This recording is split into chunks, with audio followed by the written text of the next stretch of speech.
오늘도 우리 옆사람, 앞뒤사람 이렇게 인사하면서 서로 교제하겠습니다. 당신은 하나님의 영광을 위해 잘 돼야 합니다. 미국의 존 비비오 목사님이 쓴 책이 있습니다. Good and God이라고, 무엇이 선인가?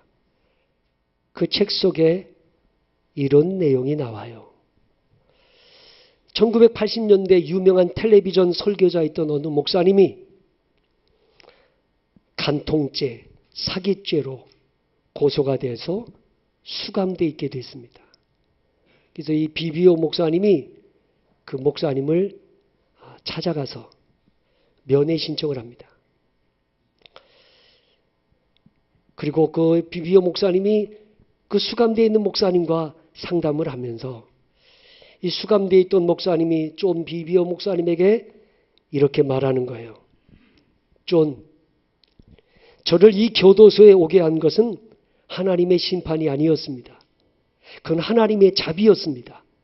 제가 만약 예전처럼 계속 살았다면 영원히 지옥에 가고 말았을 테니까요.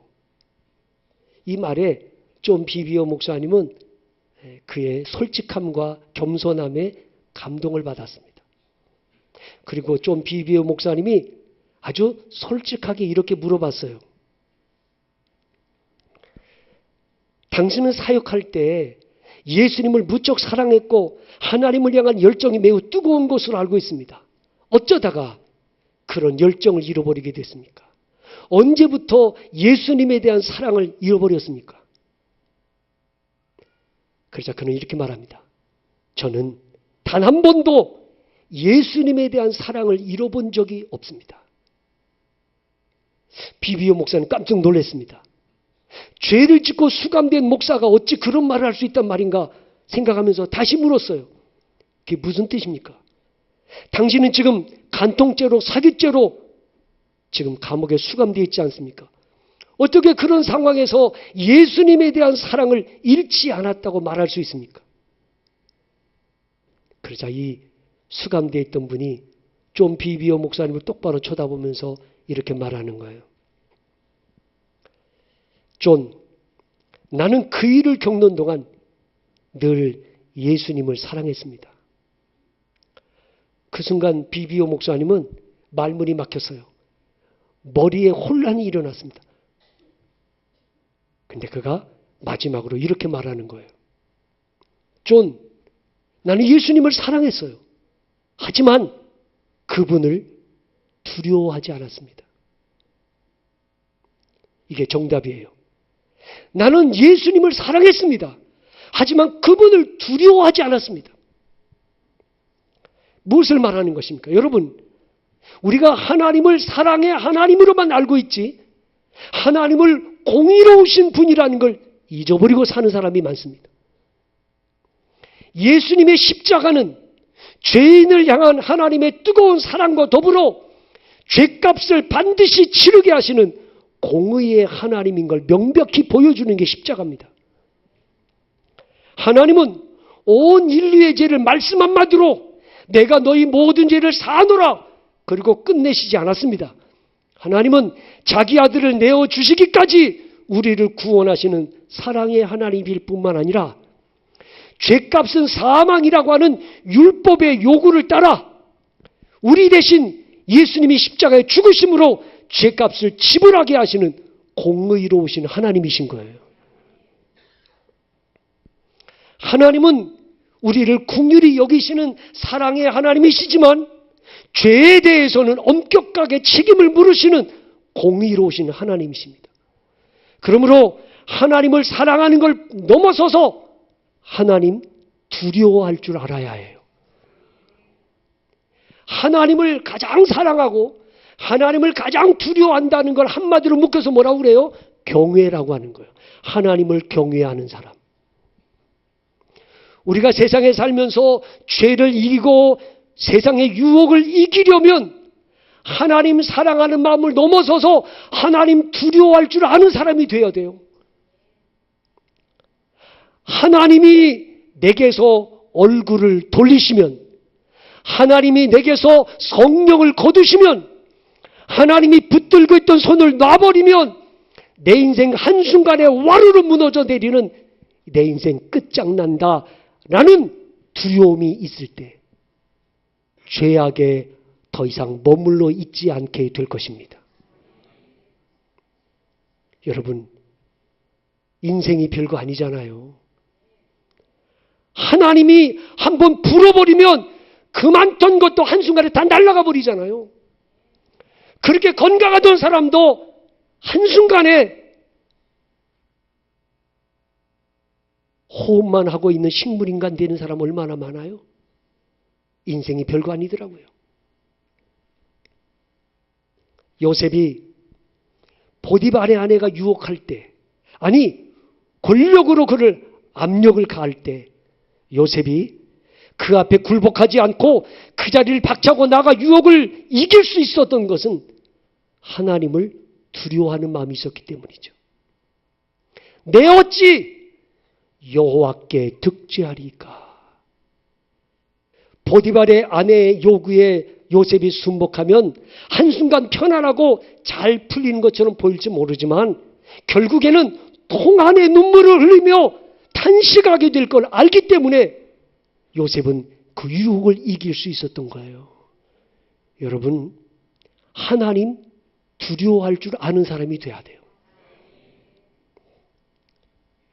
제가 성경을 묵상하면서 정말 이해할 수 없는 미스터리가 있다면 그것은 예수님 당시에 하나님을 잘 섬긴다고 자부하던 대제사장, 바리새인, 서기관들이 예수님을 죽이려고 모의를 했다는 거죠. 이해할 수가 없어요. 그렇게 하나님을 잘 섬긴다는 사람들이 예수님 죽이는 일에 선봉자가 되잖아요. 자, 오늘 말씀 1절, 2절 같이 보시죠. 시작. 유월절이라는 무교절이 다가오매 대제사장들과 서기관들이 예수를 무슨 방도로 죽일까 궁리하니 이는 그들이 백성을 두려워함이더라. 아멘. 여러분, 대제사장들, 서기관들이 예수님을 죽이려고 했던 겉으로 드러난 죄는 신성모독죄입니다. 예수님이 내가 하나님의 아들이다, 내가 메시아다라고 말함으로 하나님의 이름을 모독했다 그래서 신성모독죄로 예수님을 십자가에 죽입니다. 그러나 사실은 그게 아닙니다. 이 대제사장 서기관들이 예수님을 죽이려고 했던 근본적인 이유는 자기들의 기득권을 잃어버릴까 봐. 그리고 예수님이 오셔서 그 종교 집단의 부패를 부르짖고 개혁을 부르짖을 때 양심의 찔림을 받아서 이들이 예수님을 죽이려고 했던 겁니다. 기득권 잊어버릴까 봐. 예수님이 부패한 종교 집단의 개혁을 부르짖으니까 거기에 대해 양심의 찔림을 받고 예수를 죽이려고 했던 것이죠. 중요한 것은 대제사장들과 서기관들이 예수님을 죽이려고 하는 악한 마음을 품게 된 것은 무엇 때문에? 백성을 두려워했기 때문이다. 잘 보세요. 이들이 정말 하나님을 두려워하는 마음이 있었더라면 이렇게는 안 했을 거예요. 근데 하나님 두려워하는 마음은 없고 백성들을 두려워해요. 왜요? 지금 백성들이 예수님을 추종하고 있잖아요. 만약에 예수님을 함부로 잡아다가 죽이면 백성들이 밀란을 일으킬까 봐 두려운 거예요. 그래서 지금 무엇을 고민해요? 무슨 방도로, 무슨 죄로 예수님을 죽일까? 그걸 지금 전전긍긍하고 있는 거예요. 백성들이 두려워서. 여러분, 하나님보다 사람을 더 두려워하면 비겁해집니다. 정의를 따르지 못하고 불의를 따르게 돼요. 말씀을 따르지 못하고 안일함을 따르게 돼요. 빌라도가 예수님을 신문한 후에 백성들에게 뭐라고 말합니까? 나는 이에게서 아무런 죄도 찾을 수 없다. 예수님이 무죄하다는 걸 알면서도 예수님을 십자가에 내어주는 이유가 뭐예요? 백성들이 밀란을 일으키는 게 두려워서. 백성들을 두려워하기 때문에 정의를 따르지 못하고 불의인 줄 알면서도 따라가요. 하나님을 두려워하지 않기 때문이죠. 그러나 1517년 마틴 루터가 종교개혁을 부르짖을 때 그 교황청의 압력을 받으면서도 마틴 루터가 교황청을 맞서서 싸울 수 있었던 용기가 무엇 때문입니까? 교황청의 권력보다 절대 권력이신 하나님을 더 두려워했기 때문인 거예요. 히브리 산파들이 이스라엘 여인들이 남자아이를 낳으면 다 죽이라고 하는 바로왕의 명령을 어기고 남자아이를 살리는 그 담대함이 어디서 온 거예요? 하나님을 두려워했기 때문이죠. 이걸 아셔야 돼요. 진정한 용기는 하나님을 두려워할 때 생겨나는 것입니다. 우리가 하나님보다 사람 두려워하면 비겁해집니다. 눈에 보이는 권력을 두려워하다 보면 비겁해집니다. 물질에 두려워하면 비겁해집니다. 그러나 하나님 두려워하는 사람은 모든 두려움에서 진정한 자유함을 얻을 수 있습니다. 여러분, 내가 두려워하는 건 오직 하나님 한 분뿐이다 라고 하는 믿음의 사람들이 되었으면 좋겠습니다. 하나님보다 사람을 더 두려워하면 위선에 빠지게 됩니다.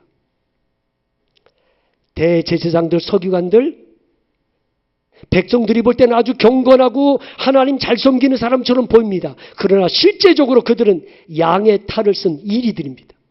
그들은 회칠한 무덤 같은 자들입니다. 오늘도 교회 안에서는 천사 같고 회사에서는 자상한 사람 같은데 가정에만 돌아가면 가정에서 폭력을 행사하고 폭언을 서슴지 않는 이런 사람들이 있어요.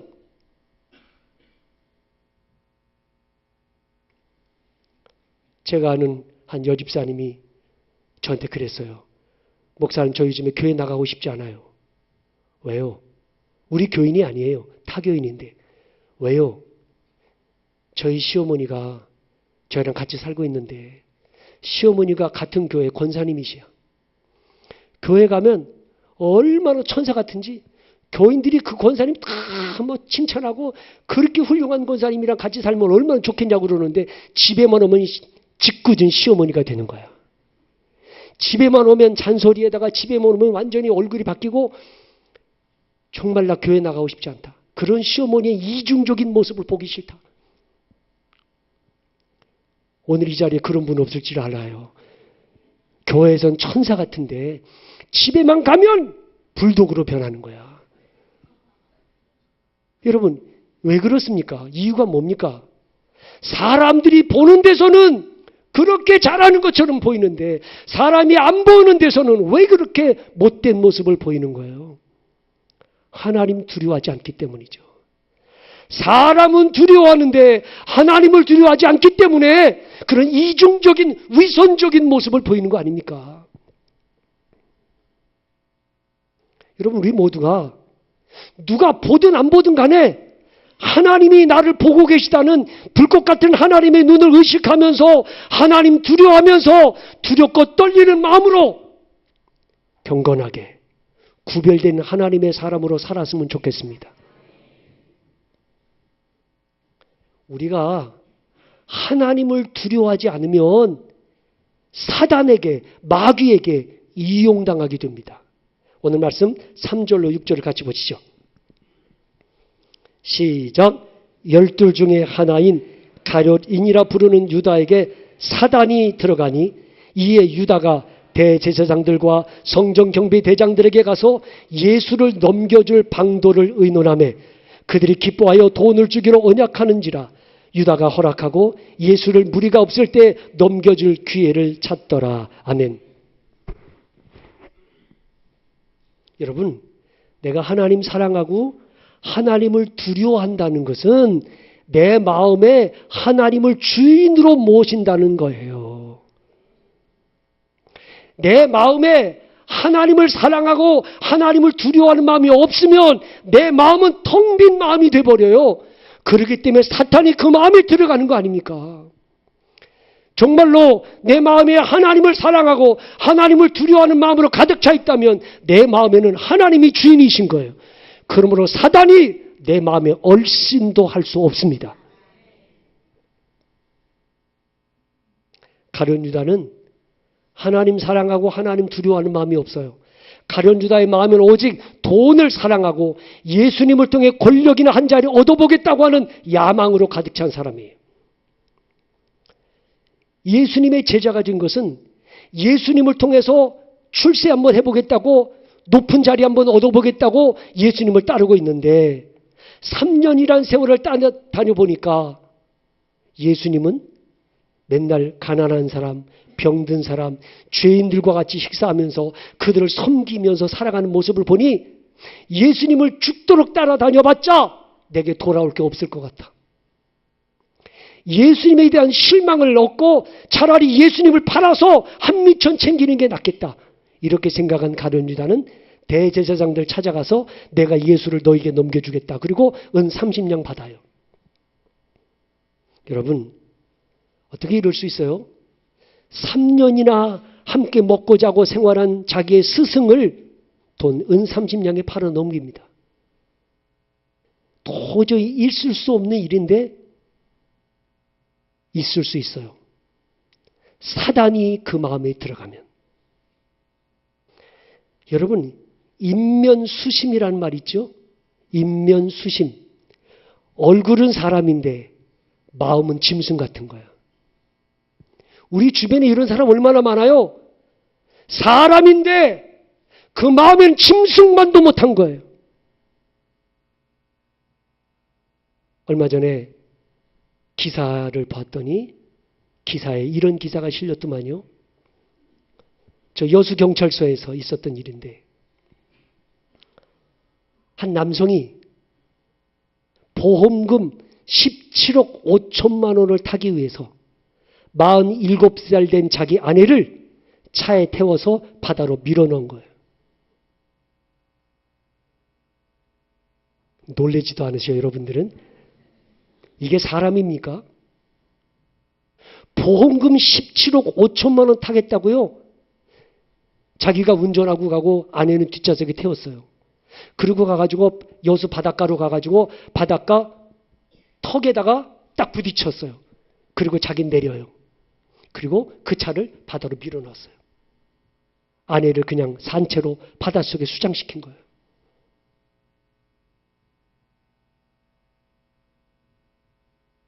그리고는 실종 신고했어요.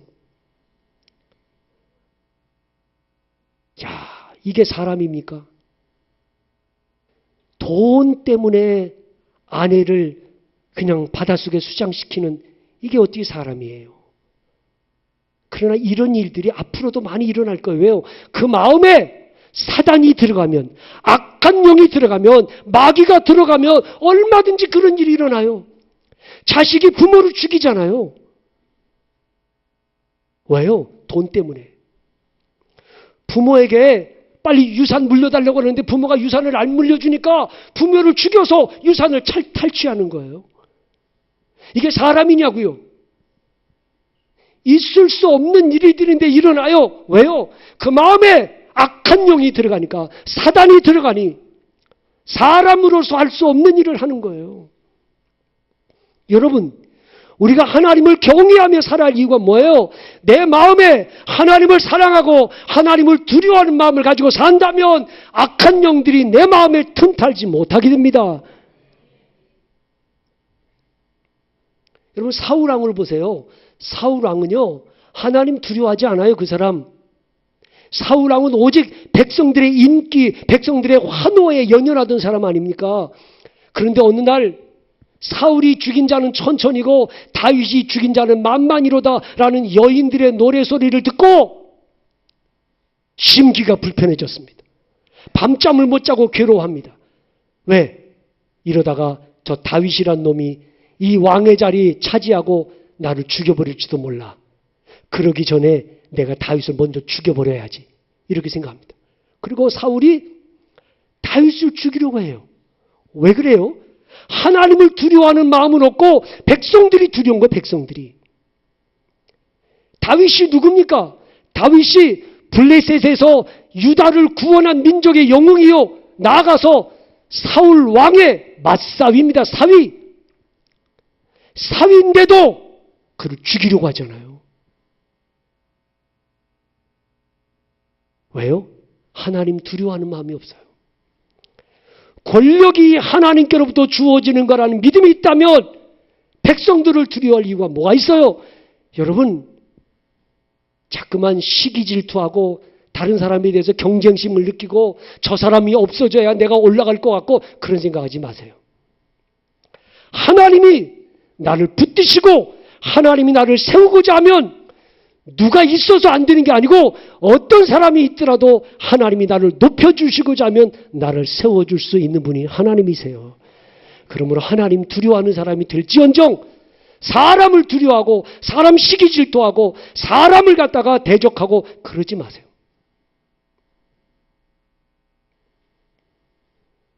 사무엘상 18장 10절에 하나님께서 부리시는 악령이 사울에게 힘있게 내리매 그랬잖아요.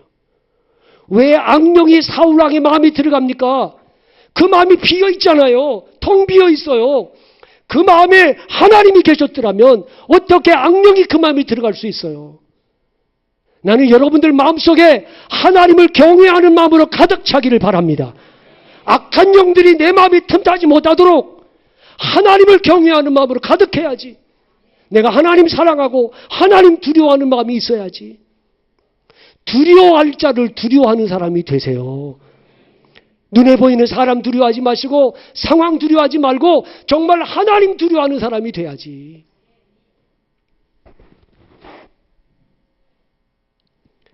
제가 30년 목회하면서 터득한 자유함의 비결은요, 하나님 두려워하는 거예요. 전 언제나 이렇게 생각했어요. 내가 하나님 앞에 바로 서기만 하면 두려울 게 없다. 근데 내가 하나님 앞에 바로 서지 못하면 다 두려운 거예요. 다 두려워요. 그래서 여러분, 어떤 어려움이 닥치거나 문제가 닥치면 여러분들은 바로 내가 하나님 앞에 바로 서야지. 그리고 하나님 앞에 옷깃을 여미고 하나님 앞에 바로 서기만 하면 하나님이 모든 것은 정리해 주시고 나로 자유함을 얻게 해주세요. 눈에 보이는 사람 두려워하지 마세요. 환경을 두려워하지 마시고 오직 하나님 두려워하는 사람이 되셔야 해요.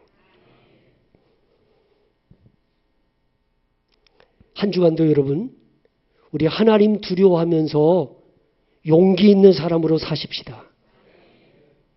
하나님을 두려워하기 때문에 죄악의 자리에 머무르지 아니하고 하나님을 두려워하기 때문에 세상의 유혹에도 과감하게 거절할 줄 아는 용기 있는 사람으로 사십시다. 하나님을 두려워하기 때문에 어떤 것도 두렵지 않은 진정한 자유함. 죽음이 늘 두렵겠습니까? 생명이 하나님께 있다고 믿는다면 오늘도 이 아침에 나온 저 여러분들이 한 주간 정말 두려워할 자를 두려워하자 하나님 두려워하면서 위선을 벗어버리는 사람이 되고 비겁한 사람 되지 말고 하나님을 두려워하기에 악한 영들을 이기고 믿음으로 승리하는 한 주간이 되시기를 주님의 이름으로 축원합니다. 기도하겠습니다.